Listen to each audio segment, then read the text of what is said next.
Episode 25, Tanggal yang tidak bisa dihapus. Setelah mimpi bersama tentang 7 cermin, para pelaku mencoba satu hal yang sama, melupakan. Mereka mulai menghapus semua foto lama, rekaman ponsel, pesan grup, hingga catatan digital yang berkaitan dengan malam itu. Genta menghapus akun media sosialnya, Arfan mengganti nomor dan membuang ponselnya ke sungai. Rio bahkan menyewa jasa It Bayangan untuk menghapus semua data dari cloud. Tapi satu hal tetap muncul, tanggal 16 Mei.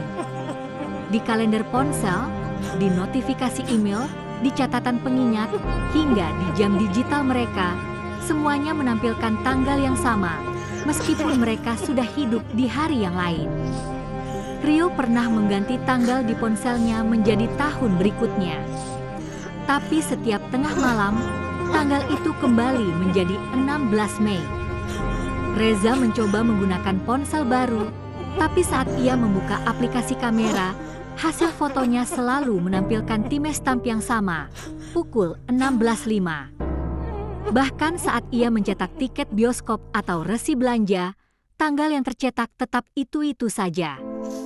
Arfan yang mencoba lebih ekstrim, menato lengannya dengan tanggal lahirnya untuk menutupi rasa takut, terbangun keesokan harinya dengan angka-angka baru muncul di kulitnya, 16.05. Seperti kulitnya sendiri menolak bohong.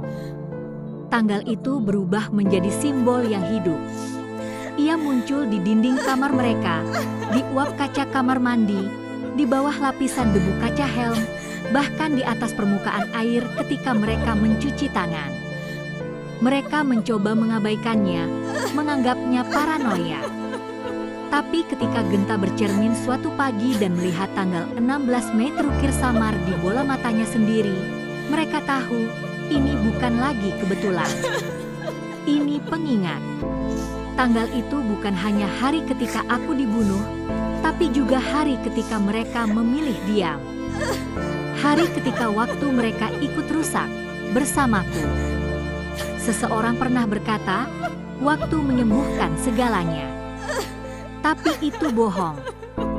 Karena waktu tak bisa menyembuhkan luka yang ditutup dengan kebohongan. Waktu hanya akan mengulang hingga kejujuran diberi tempat.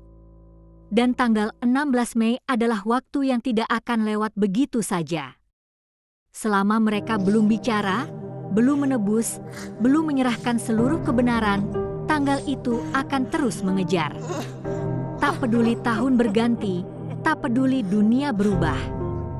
Karena waktu bukan hanya soal jam dan menit, tapi juga soal dosa yang belum ditebus.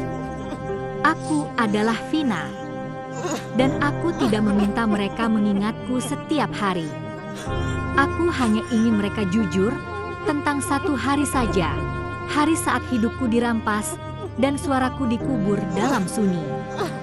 Dan selama mereka menghindar dari tanggal itu, maka tanggal itu akan terus hidup di dalam mereka. Bukan di kalender, tapi di tubuh, di mimpi, dan di setiap detik yang mereka pikir bisa lari dari kebenaran.